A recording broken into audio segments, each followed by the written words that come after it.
Good morning, everybody. Hi, it's Katie here at the Center for Wildlife. We are just about to start our morning meeting, so come on in. Let me know that you're here. Leave your name and where you're from down below, and we'll say hello. We're here with Henry, our North American Porcupine Ambassador today, so you'll definitely want to tune in and say hi to Henry. We're on a little walk. He's eating some snacks, and we're just out in front of our building here. So let me know if you are here, and I can give you a shout out. And as always, we love to hear your questions and comments, so please let us know if you have any questions about Henry. We're gonna get started with this little guy. Hi, baby. Hello. Good morning. Hi. So Henry is our North American Porcupine Ambassador, and his favorite thing in the world is sweet potato. So we are going to watch Henry enjoy some sweet potato this morning. Come here. Come here. We've got a whole bunch of treats for Henry. No, no, no, no, no. No, no, no, no, no. Hi.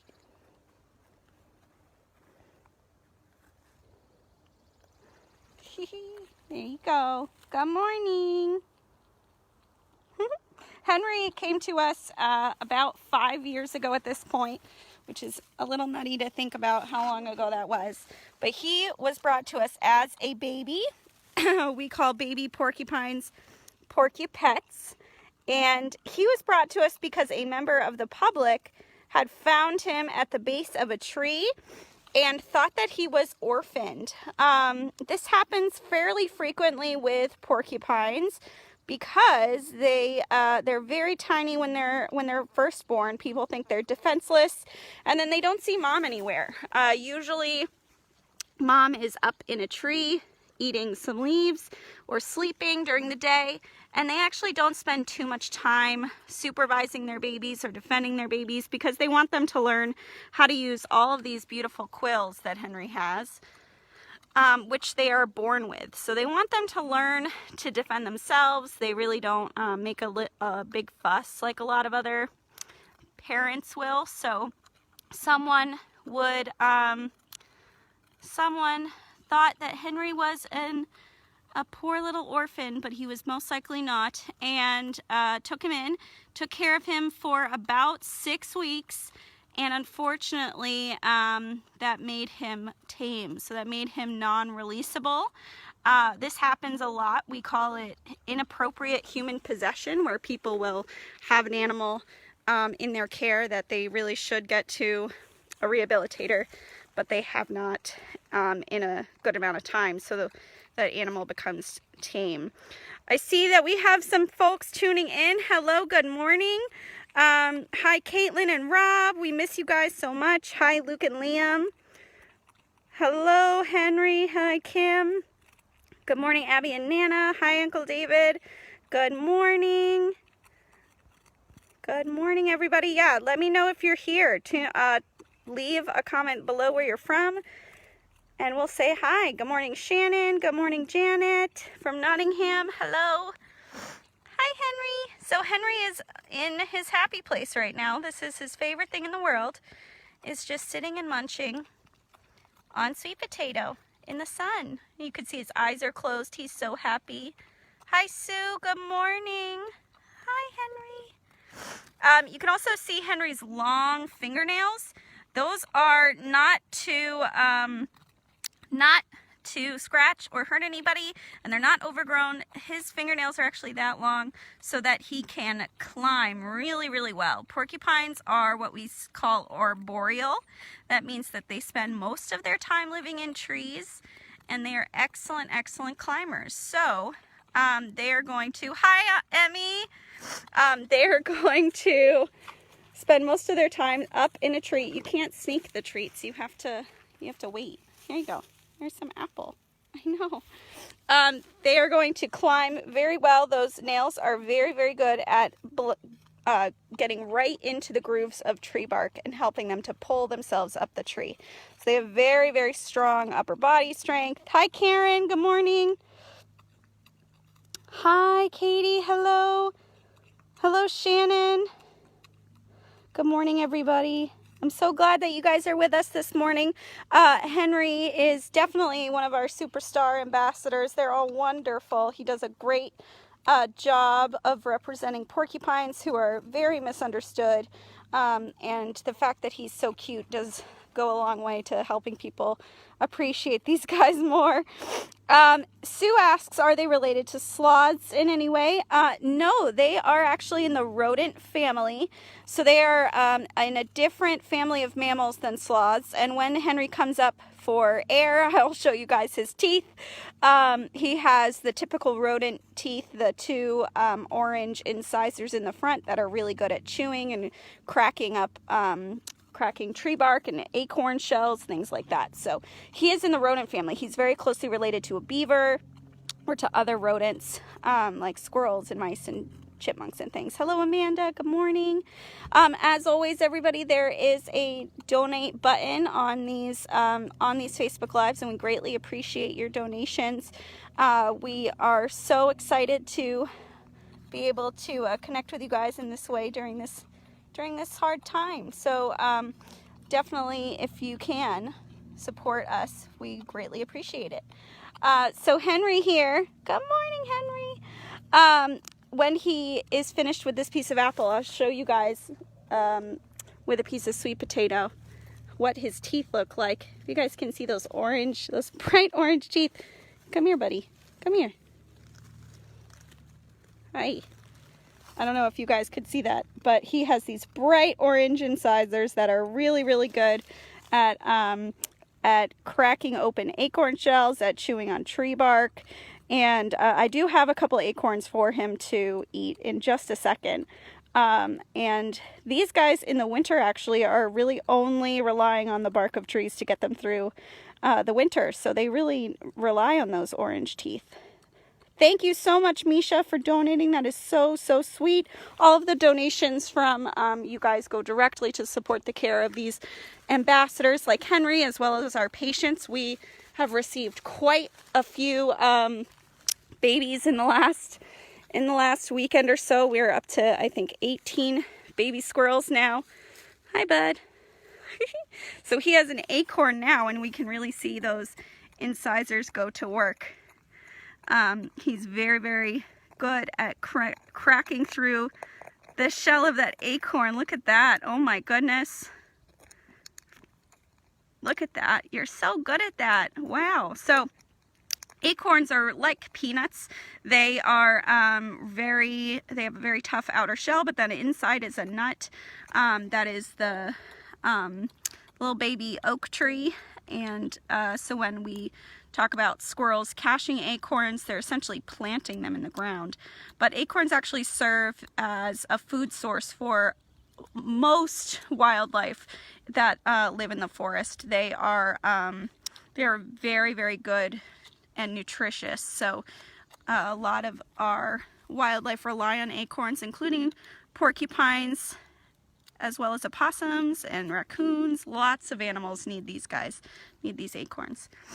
Thank you so much, Diana, for donating. We really appreciate it. Good morning, Sarah. Good morning, Lexi. I'm so glad you guys could join us. Hello.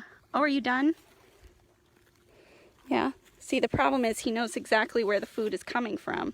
So he's just gonna go try to steal it. Yeah. Good morning. So this is some of Henry's favorite activities, is sitting out with his people. He loves people, and this is because of the way that he was raised when he was a baby. So usually porcupines are born very, very tiny. They're usually about the size of like a golf ball. So they are, you know, or not a golf ball, sorry, a softball. And they are usually born with their quills. So they'll be born with these quills, and then their quills are actually soft when they're born, and they will toughen up once they've come into contact with the air. And that means that that they are able to defend themselves within a few hours after birth. So they're short, they're not fully developed quills, but they are there, and they do a great job of defending that baby. And so when people find baby porcupets on the, you know, on the ground in the forest under a tree, they think that they're an orphan, but really they have been left to their own devices by mom. She's gonna make sure that that they are safe and under some brush, and then she's gonna go up into a tree and she'll make sure that they, you know, that they are hidden, but she's not going to come down and defend them the way that a lot of other mammal moms will. So they get mistaken for orphans quite frequently. We have a a porcupine in care right now. He's a bit small. He's probably you know, less than a year old, and he's dealing with some mange, so we are giving him frequent cleans. We're trying to help him to beat this mange infection, so we treat him with, you know, topical things. And then what's funny is a lot of his medications he gets orally. We mix with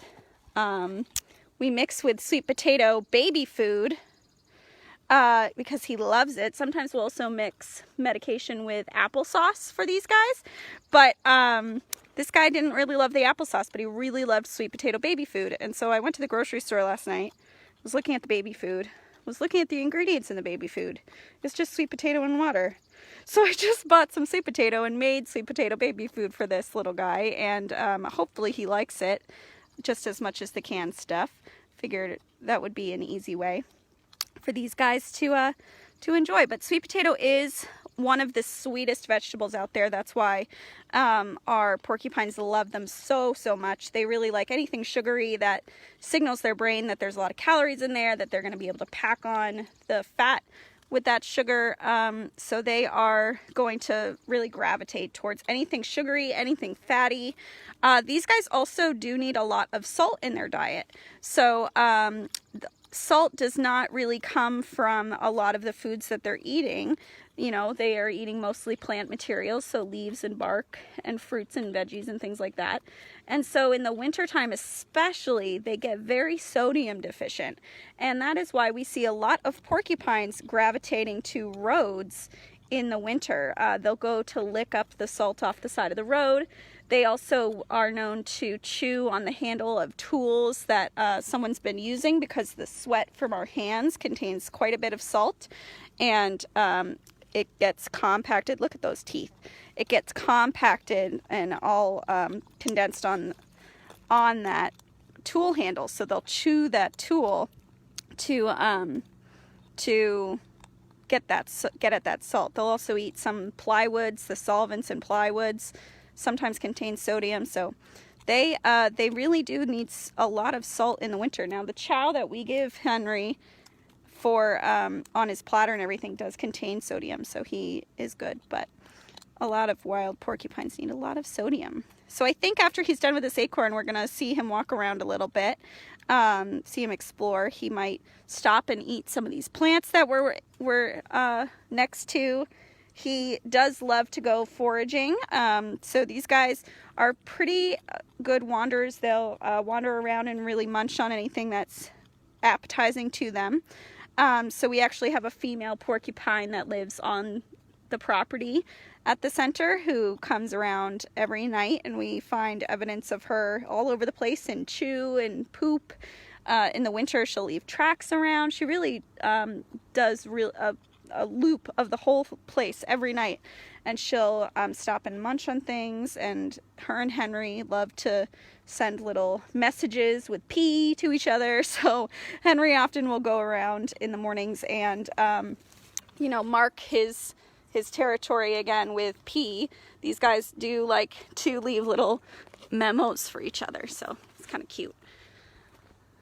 All right, Henry, we're gonna take a little walk. He's like, I don't know. I think I'm just gonna stay sitting right here. What do you think? Can I eat this? I know, you're so sweet. Hi.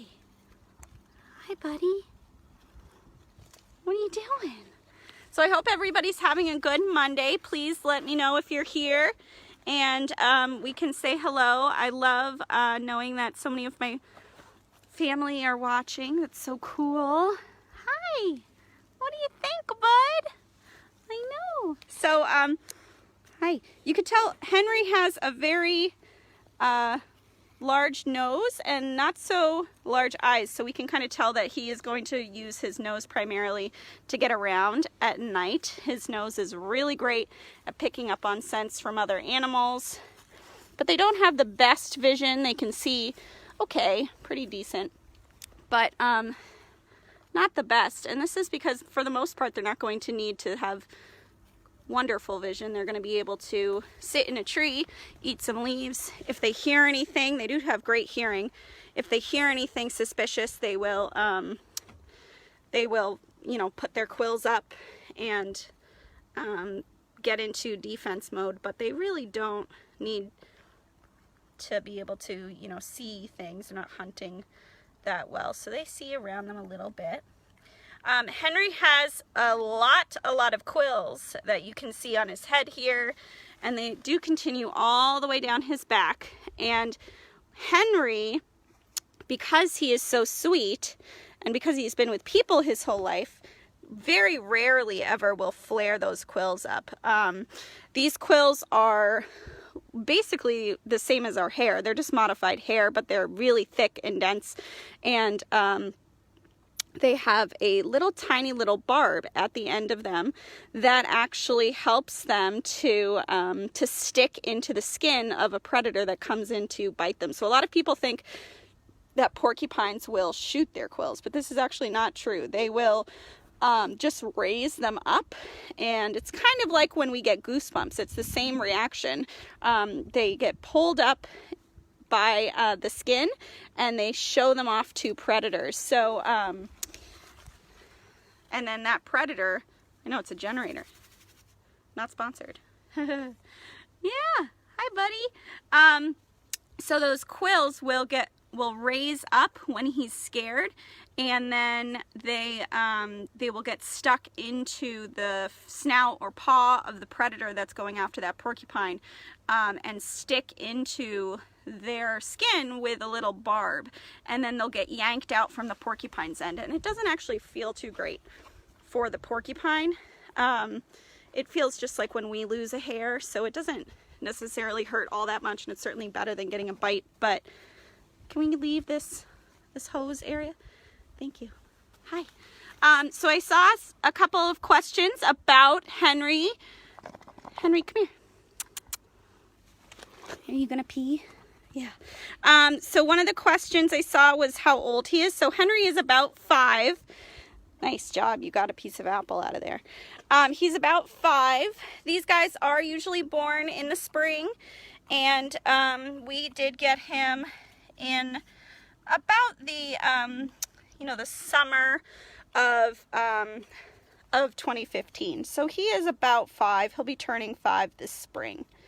And that is usually about as long as they live in the wild. They'll live, 5 to 7 years in the wild. Once they get to be adults, that's about how long we can expect them to live.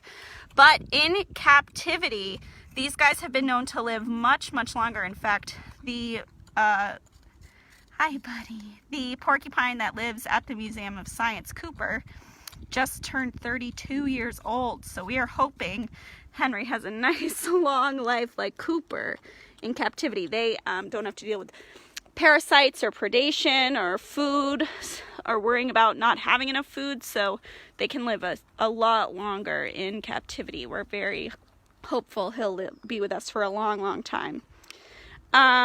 We have another question from Charlie about his quills. Do his quills ever fall out? Yes, that's actually a great question. So the quills will be shed in the springtime. Henry is actually still sporting his winter coat. He has yet to shed his winter coat. These guys will grow a pretty thick coat of fur in between all of those quills. You can see that curly fur in there. And in the spring, once it gets a little warmer, he'll start blowing his coat just like a dog does. And he will also shed some of these quills. So the quills are just hollow tubes of air, and that means they help to trap warm air close to Henry's body during the winter.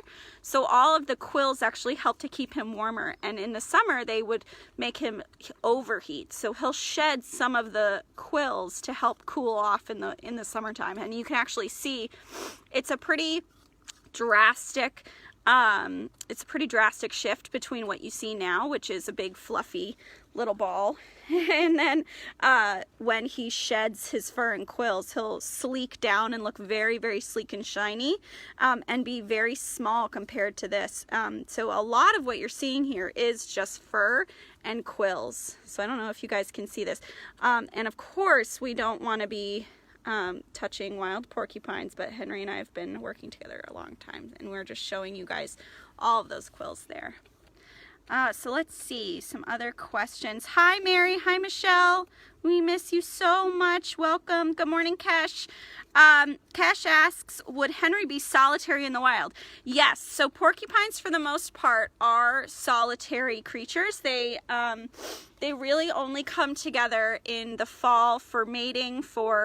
I mean, literally the time that they can mate is like 12 hours. That's how long the female is ovulating for. So it's a very short window of time.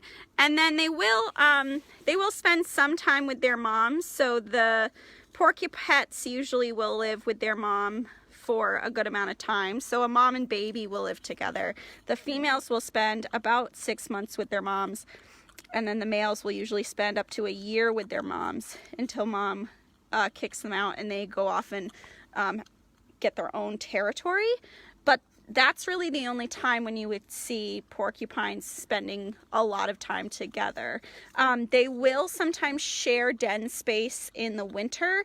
You'll see them in the wintertime. They'll be occupying little dens on the ground, like rocky crevices or the base of trees that are hollowed out or something like that. And sometimes if the den availability in an area is not good, they will share dens. They'll kind of reluctantly cuddle together, and there's a lot of bickering. But you can see evidence of them doing that on like trail cams and things. So so they will share dens sometimes, but it's really just for warmth. They don't really socialize that much. Hi Melissa. Luke would like to know how many bones are in his body. That's a really good question. I actually am not sure. We have 206 bones in our bodies, so I'm assuming it's somewhere around there, but he might have extra bones in his tail, and he might have fewer bones in other places, so I am not sure. That's a really good question. I will look that up after we are done, and you can look it up as well, and we'll both learn. I love that. Hi, Mary. Brandon, age 10, would like to know if they climb trees. Absolutely. These guys are fantastic tree climbers. They spend most of their lives up in trees, and I'm not sure if you can see his long claws. Those are not for scratching or hurting anybody. He doesn't really do that. These guys are not aggressive. They're very relaxed and sweet animals, but they are using those claws to help them to climb. So those claws fit right into the grooves of tree bark and will help to pull them up a tree. So he is very, very good at climbing. He has lots of things in his enclosure he can climb on. Be careful, bud. No. And stop it. No, you can't chew on that. That's not good for you. He says, just because you said I can't, I'm gonna do it. What do you think? He says, well, that's not food. Let's see. Do they climb trees? Problem for these guys. Henry, stop it. We actually will check Henry for ticks every so often. And when he gets one, we do pull them off of them. They will pick up ticks if they're on the ground a lot, but they do spend most of their time trees. And so they won't get them there, but they might pick them up on the ground. They can be susceptible to some of those tick-borne illnesses, but to be honest, there's very little that is known. Look at you climbing. There's very little that is known about porcupines. We do not really know that much about them. They have been really understudied for many, many years because they're nocturnal, because they live up in trees and we don't see them on the ground. They are not very well studied. So we actually don't know if Lyme disease affects them, but I can imagine that it would. They also don't live very long in the wild, so the long-term effects of Lyme disease might not be seen as well. Thank you guys so much for the wonderful questions. I see we have a lot of them, so I'm gonna try to get through some of them. As always, we really appreciate all of the donations to these webcasts. We really appreciate them.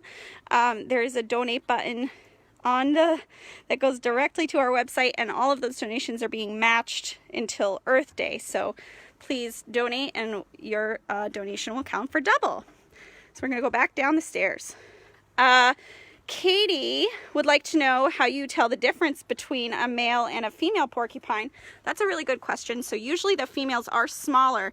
The females actually tend to be about Henry's size. He's a little small for a male porcupine, and that is most likely because of the diet that he was fed when he was a baby in captivity. His growth was stunted a little bit, but they also can range in size. So he is, where are you going? So he's a little small, and male porcupines do tend to be bigger than him, and then females tend to be smaller. Where are you going, mister? Okay, let me get you the apple. He will frequently do this. If you don't give him enough treats, he'll go on strike and do things that you don't want him to do. He'll get into stuff. Come here. What are you sniffing under the, what's that? What is that? Is that some firebush? All right. Lexi, age 3, wants to know if they make any noises. That's a really great question. So Henry does make a lot of noise. Porcupines make the most noise when they're upset. They will make a lot of sounds that go like, and you can kind of tell that they're grumpy when they're doing that. So they will make a lot of noises. They'll also sometimes get a little growly. They'll go, something like that. So he does not want to be picked up. Hi, Kim, we miss you. Do they have any predators? Katie, this is a really good question. So in our area, they are actually very, they only have one predator in our area here. The only animal crazy enough to go after an adult porcupine like this is a fisher. So fishers are large weasels that are excellent tree climbers, and they are the only animals that really eat these guys in our neck of the woods.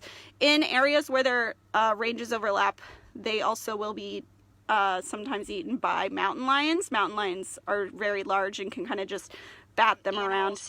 That really eat these guys. They also will be sometimes eaten by mountain lions. Oh, mountain lions are very large and can kind of just bat them around. That really eat these guys. They also will be sometimes eaten. Sorry about that, guys. My fat fingers. Yeah, so mountain lions will occasionally eat these guys. Where are you going, buddy? Yeah? What are we doing under there? All right. Yeah, so fishers are certainly one of their main predators. And then also cars. They do get hit by cars quite frequently. Like I mentioned before, they are hunting or looking for salt near the road. They will often, in their diets in the winter, they lack salt naturally in their diets, so they'll they will go to the roads to lick up road salt. They're also pretty slow, and they're dark, so people don't tend to see them crossing roads as well. What's that? Oh my goodness. Henry, where are we going? He says, I'm out. You didn't give me enough food, so we're leaving. Henry, come on. Henry. Henry, come here. Look it. All right. So we are going to go for donating. Appreciate it. And if I didn't get to any of your questions, we will try to answer them down below. But thank you guys so much, and have a wonderful, wonderful day. I really appreciate everyone tuning in, and we'll see you tomorrow. Thanks.